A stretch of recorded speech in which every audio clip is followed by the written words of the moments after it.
a gente mexer nessa relação de valor, nós podemos mexer nos, agora sim, custo financeiro, não só o custo de compra, mas o custo de armazenagem, o custo de manutenção. Nós podemos mexer em prazo, prazo de entrega, prazo de manutenção, né? Prazo de atendimento a uma necessidade qualquer. Características do produto, 1000 coisas, inclusive não ter metais pesados, é uma característica do produto, e a imagem da empresa, que é uma coisa muito importante. Ok? Então, é isso. O que é o valor? É essa percepção custo-benefício que o cara vai ter, que vai dizer, ó, vai ser esse ou vai ser aquele. Ah, numa compra governamental isso não vale muito. É verdade, até certo ponto não vale mesmo. Aliás, o próprio governo vem se aprimorando, né? E hoje a gente sabe que não é só preço, né? Ou não deveria ser só preço. Hoje já existem mecanismos que viabilizam uma compra mais inteligente, tá? Isso nós procuraremos explorar aqui no nosso projeto também. Então, para isso, né? Então a gente buscará no projeto, mas assim, sempre de acordo com o interesse da empresa. Se a empresa não quiser nada disso, faz o seguinte, para de me encher. Tira o cromo hexavalente, aliás, o cromo trivalente, tira o chumbo, tira o mercúrio, tá bom para mim, ótimo. Tá bom para você? Para mim tá ótimo. Se tiver bom para você, para mim tá ótimo. Não tem problema nenhum, né? Eu estou só trazendo assim, elementos que podem fazer sentido, pode ser bom para uma empresa ou outra. E uma delas é isso, trabalhar o que a gente chama o composto de marketing. O que é, na prática? É a gente pensar, né, os 4 P's, que é o produto, as suas características, é isso que quer dizer, o seu preço, quer dizer, o quanto que eu acho que o mercado aceita, a praça, quer dizer, o segmento de mercado que eu vou atingir, vou exportar para país X, para o Peru, para o Equador, vou vender para governo estadual, etc. E a promoção, como é que eu vou desenvolver minhas ações comerciais, mercadológicas nesse sentido, tá? Então é fundamentalmente pensar produto e questões mercadológicas juntos, é isso. Gerenciar o composto de marketing é fazer isso aí. Que vai ser, então, objeto de um treinamento específico no dia 18 de agosto. Que é a gestão integrada do composto de marketing, aí passar um pouco mais de elementos, por exemplo, valor para o cliente. Eu assisti uma palestra de uma especialista uma vez, porque eu não sei vocês, mas qual que é o produto que eu gosto? É o produto bom, barato, fácil de usar, bonito, fácil de transportar, né? De preferência de graça, bem embrulhado para presente. Todo mundo. Só eu, a torcida do Corinthians e do Flamengo queremos isso. Nós sabemos. Então, aí, como é que a gente identifica, então, esse peso, né? O valor, né, do produto? Eu ponho mais palmito na salada, ela fica mais gostosa. Em compensação, o seu custo aumenta. Eu tiro o palmito, legal, o custo diminuiu, mas ela já não é tão gostosa. Qual é a quantidade de palmito que eu ponho na salada? É isso que é definir valor. Né? O que nós vamos fazer. É fácil, né? Bem fácil.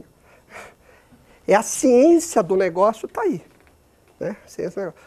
Uma vez, não sei se vocês lembram, tinha uma propaganda, não sei se é da General Motors, um carro que tinha era como se fosse um ginásio de esporte, tinha uns caras da empresa com avental, numa mesa, aí falava assim, põe um retrovisor a mais, aí a torcida aplaudia, não, vai ficar caro, tira o retrovisor, aquela briga e tal. É isso, que é decidir, né, o que fazer. Tá? Tem algumas ferramentas para auxiliar, entre elas não é luva de boxe. Tá? Ok? Bom, então, esse é o levantamento aí que a gente está fazendo, a equipe, principalmente a Marília e a Daniela, estudando, então, mudanças em compras governamentais, tendências, né, para a gente instrumentalizar vocês. Então, por exemplo, tem essa instrução normativa de janeiro de 2010 para compras governamentais, que fala, né, da questão de geração de evitar resíduos. tem a ver com a UI, Política Nacional de Resíduos Sólidos. Essa mesma instrução, né, fala explicitamente da diretiva ROS, tá vendo? No seu artigo 5. Então, quer dizer, é uma coisa que está na pauta aí das compras governamentais, que é um setor importante para muitas das empresas de vocês, né? Tá vendo? A promoção do desenvolvimento nacional sustentável, né? E até 25% de produtos manufaturados e serviços. Então, essa aí é aquele item, Marília, do que o atendimento à norma pode... Porque está falando assim, ó, que atendam às normas técnicas brasileiras, e é requisito que atenda a BNT, o Inmetro... Que é, no caso, a IECQ 080 mil, QC 080 mil, né? Entenderam? Quer dizer, comprovar isso aí pode permitir um aumento de até 20% nos preços. Deu a ideia? Quer dizer, então, o custo eventualmente pode subir, mas pode subir também isso aí, tá? E outras normas que estão sendo discutidas, inclusive em nível municipal, a gente está trabalhando com algumas prefeituras, então, inclusive por secretarias de saúde municipal, essas questões elas já estão na pauta, não vão estar, não, já estão na pauta, questão, né, de resíduos. Então, isso deve implicar em instruções de compra, mudanças de legislação de compra governamentais. Já tem algumas e deverá ter mais aí. Ok? Bom. Tudo bem? Então, nesse dia 18, aí a gente vai trabalhar essas questões com mais profundidade. Aí é só para dizer o seguinte. Então, nós estamos trabalhando nesse projeto com essa visão de mudança em produto junto com questões mercadológicas, né, para a coisa se encaixar na empresa de uma forma a atingir aqueles objetivos. Se adequar, sim, à ROS, o I, etc., mas manter a competitividade da empresa, de preferência até alavancar, aumentar a competitividade. Esse é o nosso grande objetivo. Tudo bem? Então, aqui entra a questão... Estava falando de inovação e a vantagem competitiva, né? Então, se a oferta é maior que a demanda, como sempre acontece na maioria dos casos, né, do setor eletromédico, então a empresa precisa gerar vantagem competitiva, né? Alguma coisa que o coloque à frente do outro para que a escolha de compra seja do meu produto e não do concorrente, tá? E a inovação, então, é um dos meios para sustentar essas vantagens. Tem uma série de fundamentos, conceituações que explicam melhor isso. Por exemplo, que a gente chama do ciclo de Schumpeter, né?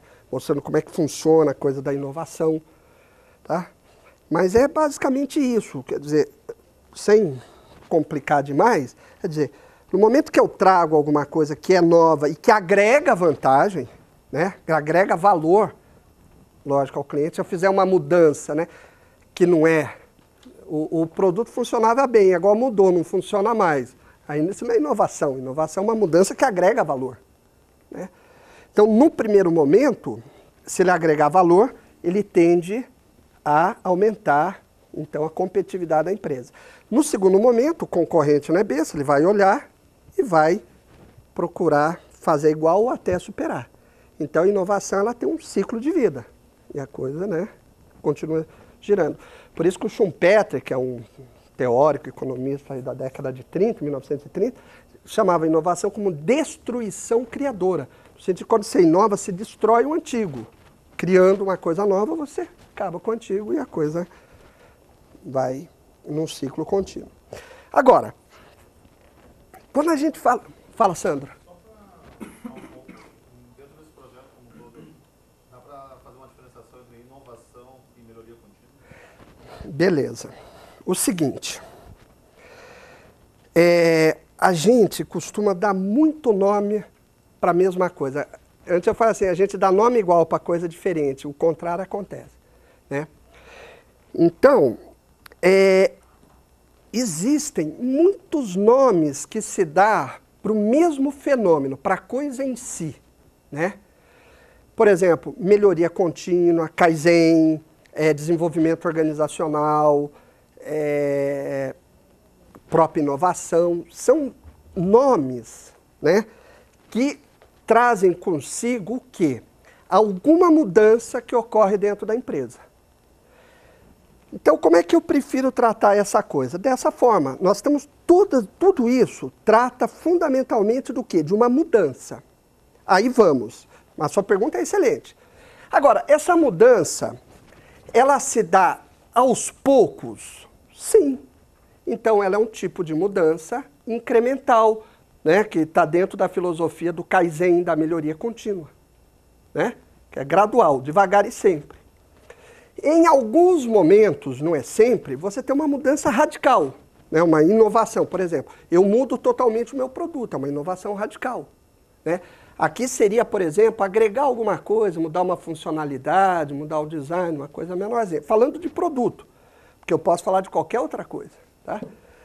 E às vezes eu posso ter uma transformação que a gente chama no paradigma. Isso acontece muito raramente. Por exemplo, antes se fotografava com filme fotossensível. Hoje é com tecnologia de semicondutores, né? Os relógios antigamente era tudo com engrenagem, hoje não existe mais. Seria uma transformação de paradigma. Isso acontece uma hora ou outra na história, mas pode ser. Agora, essas coisas, elas podem estar se referindo a quê? Ao produto, como eu dei um exemplo. Produto em si, físico. Mas pode ser também num serviço. Por exemplo, eu agrego um serviço que eu não tinha. Um serviço de assistência técnica 24 horas. Isso é uma inovação? É uma inovação, né? Eu posso ter uma inovação gerencial. Por exemplo, eu implanto um sistema melhor de gerenciamento da empresa. Isso é uma inovação também. Uma mudança num processo que, por exemplo, faz esse processo ser mais rápido.